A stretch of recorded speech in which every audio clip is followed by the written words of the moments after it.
안녕하십니까. 문화사랑방의 독고구음입니다. 오랜만에 이야기하겠습니다. 오늘은 브람스 헝가리 무곡이 WO 1번이라는 제목으로 이야기하겠습니다. 흔히 우리들 이 클래식 음악을 들으면은 주로 작품 번호를 OP 몇 번 이런 식으로 적게 됩니다. OP 1번, OP 2번, OP 33번 등등 적습니다. 오푸스는 작품이라는 뜻입니다. 그래서 요한 브람스의 교향곡 3번은 OP 90번입니다. 그리고 브람스의 교향곡 4번은 OP 98번 이렇게 이야기합니다. 그러면은 브람스 유명한 헝가리 무곡은 작품 번호가 몇 번일까요? 작품 번호가 없습니다. WO 1번입니다. 그래서 이거 읽을 때는 독일어이기 때문에 베르케 오원의 오포스자로 읽는다고 합니다. 대충 영어로는 without work without opus number, 즉 작품 번호가 없는 작품이라는 뜻입니다. 왜 작품 번호가 없을까요? 원래는 베토벤 작품에서 작품 번호를 구별하다가 사후에 출판한 작품들에 대해서 이제 붙이는 기호였습니다. 약자였습니다.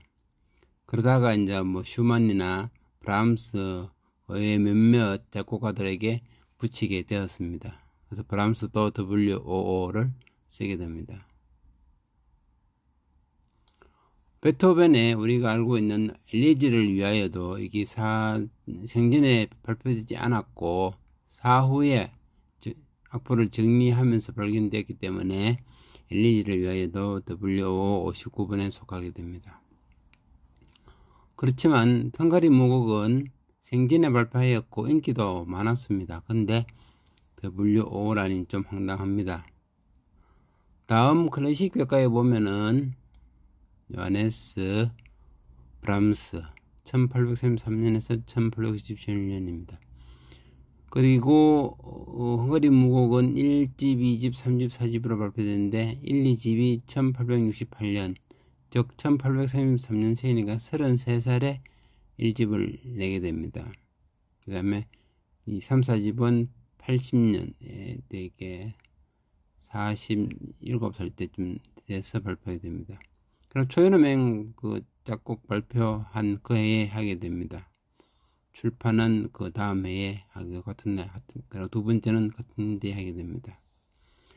이것은 처음에 발표한 것은 연탄곡, 즉 한 피아노에 두 사람이 앉아서 네 손으로 치는 그런 곡이었습니다.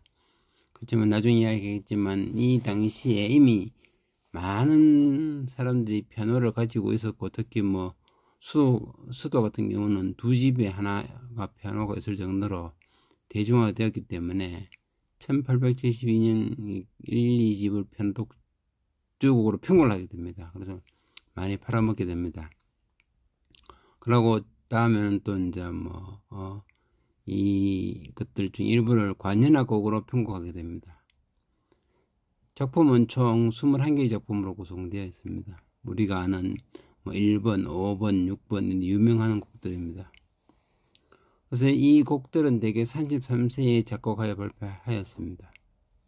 그럼 이 33세 이전에 이제 이 곡이 어떻게 해서 만들어졌는가에 대해서 좀 젊은 시절로 돌아가서 이야기해 보겠습니다. 조금 나이를 앞으로 돌리면은 브람스는 함부르크에서 태어나서 공부하고 음악을 했는데 가정 형편이 안 좋아서 14살에 학업을 접고 소년 가장으로서 생활비를 벌었습니다.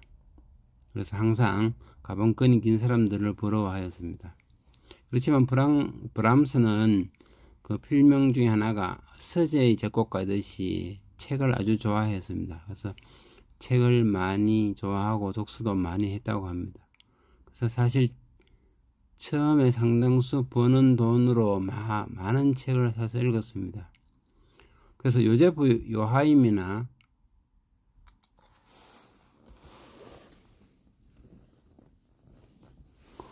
클라라 슈만 등이 선물할 일이 있을 때 브람스가 책을 좋아하는 것을 알고 책을 주로 선물했다고 합니다. 그 정도로 책을 좋아했습니다. 음악에 관한 책을 더 좋아했겠죠. 브람스가 함부르크에서 이제 성장하는 동안에 1848년, 그러니까 33년 전이니까 15살 전후로 해서 유럽은 큰 혁명이 일어나게 됩니다. 이때 뭐 쇼팽도 프랑스에서 큰 혁명 때문에 영국으로 도망가고 그랬는데, 유럽 전체가 흔들리고 유럽, 특히 동유럽 헝가리에서 많은 사람들이 다른 나라로 가기 위해서 항구 도시 함부르크로 몰려오게 됩니다. 그 헝가리의 젊은 사람들 중에 바이올리니스트 에두아르트 레메니가 있었습니다. 브람스보다 5살 많다고 하는데 어떤 데는 3살 많다고도 하기도 합니다. 약간씩 차이가 있습니다. 이 사람은 이미 좀 유명해 있는 사람이었습니다. 그렇지만 거기서 젊은 브람스와 레메네는 만나서 금방 친해지고 연주 활동을 하게 됩니다. 근데 레미니가 헝가리에서 혁명에 적극 참석했던 이유로 그 당시 정치적으로 중립을 표방하는 함부르크에서 처방을 당하게 됩니다. 그래서 미국으로 쫓겨갔다가 단속이 다소 느슨해지자 다시 함부르크로 돌아오게 됩니다. 그래도 뭐 어차피 단속을 계속 하니까 오래 있지는 못하고 브람스와 같이 연주 여행을 떠나게 됩니다. 이때가 브람스가 20살 때 이야기입니다. 그래서 여기가 이제 전체 유럽 중에서 이쪽이 프랑스, 이쪽이 러시아 쪽이고 요 밑에가 이제 이탈리아 쪽인데 여기가 독일입니다. 여기가 덴마크.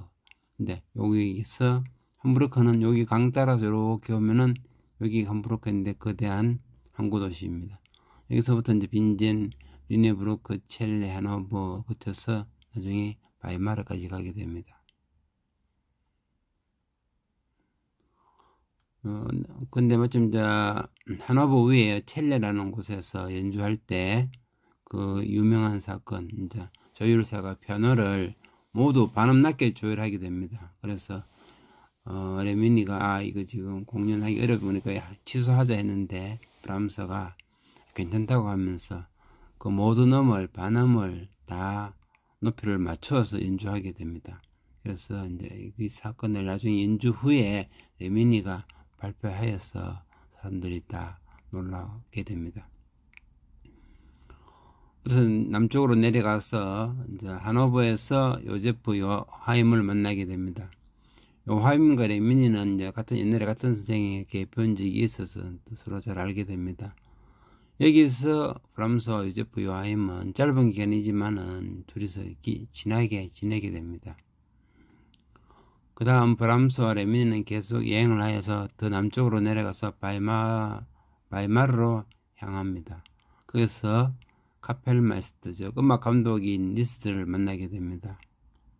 그때 리스트는 반갑다고 자기 곡을 연주하는데 브람스가 졸았다고 합니다.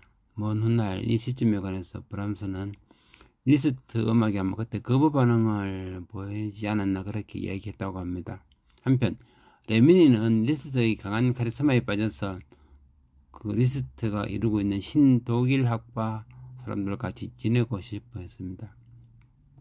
그래서 요새 유행하는 영화 헤어질 결심처럼 드디어 레미니와 브람스는 헤어지고 브람스 혼자 돌아오게 됩니다. 돌아와서 이제 요하임하고 만나서 새로 지나게 됩니다. 이후 요하임 소개로 브람스는 다이히만 가족을 만나게 되고 그 가족이 이제 슈만의 열렬한 팬으로 슈만의 많은 작품을 가지고 있게 됩니다. 이때 벌써 이제 슈만 나이가 한 40 넘어가는 그 시기이기 때문에 슈만은 어느 정도 알려져가 있습니다.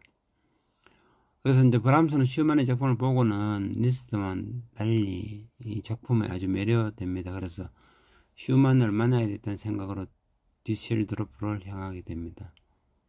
이후에 슈만과 브람스가 만나는 이야기는 워낙 유명하니까 다음 시간에 되면은 이야기하도록 하겠습니다. 그 전에 이제 레미니와 다니면서 브람스는 헝가리 집시 춤곡 선율을 많이 듣게 됩니다.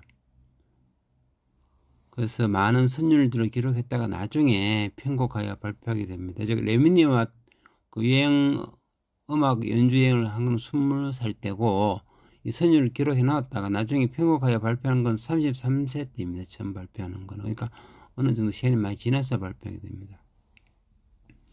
그러고 이게 헝가리 집시 충곡이라고 이야기하는 것은 이게 정확하게 헝가리 전통 음악은 민속 음악은 아니기 때문에 그런 이야기를 하게 됩니다. 레미니의 곡을 브람스가 이제 발표하게 하는 것을 어떤 사람들은 이야기하기를, 예를 들어 경상도 작곡가가 한경도를 여행하다가 한경도 민요를 많이 수집해서 이제 한경도 아래양 음집을 발표했는데 유명하게 되었다, 뭐 그런 식으로 이야기하기도 합니다. 그렇다고 해서 그것이 경상도 작곡가가 한경도 정서를 다 아는 것은 아니라고 이야기할 수 있는 것처럼, 어쨌든 발표 후에 유명해지자 레미니와 몇몇 헝가리 사람들이 표절이라고 소송을 걸게 됩니다. 특히 21개의 작품 중에서 우리가 제일 잘 아는 헝가리 무곡 5번은 이미 몇 년 전에 그 헝가리 작곡가 벨러 켈레르라는 사람들의 작품이라고 주장합니다. 유튜브에 음악이 있는데 여기 들어가 보면은 음악이 있습니다. 거기 2분 57초부터 4분까지 음악이 나오는데 거의 똑같습니다. 제목에 브람스가 표절한 음악이다, 이렇게 제목이 그렇게 되어 있습니다.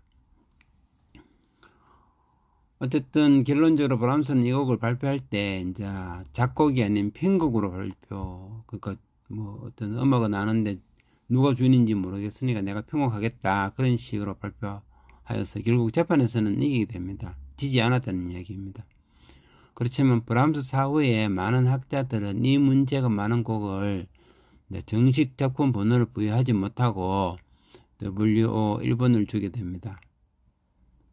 21개 작품 중에서 11번, 14번, 16번은 순수 브람스의 작품으로 평가받고 있다고 합니다. 음악은 원래 원곡은 피아노 연단곡이고, 즉 두 사람이 하나의 피아노에 앉아서 치는 것이고, 아까 말했지만 그 당시 피아노 보급이 많이 되었기에 피아노 독주로 많이 편곡되어 흥행하게 됩니다. 그리고 오케스트라용으로도 많이 편곡되어 연주되었습니다. 21개 중에서 1번, 3번, 10번을 브람스가 오케스트라용으로 편곡하고 나머지는 많은 작곡가들이 편곡하게 됩니다. 제일 끝에 17번부터 21번까지 곡은 드보르작이 편곡했다고 합니다. 우리가 알고 있는 브람스 헝가리 무곡, 특히 5번이 브람스의 작곡이 아닌 편곡입니다. 브람스 공부하는 중 이런 내용을 알게 되었습니다. 다음부터는 브람스, 슈만, 클라라 이야기를 천천히 해보겠습니다. 잘 되는 유명한 유튜버는 많은 시간과 노력이 필요해서 많이 피곤해지는데 저는 그럴 필요는 없고 시간 될 때마다 작은 내용을 조금씩 올려보겠습니다. 즐거운 문화생활이 되기를 바랍니다.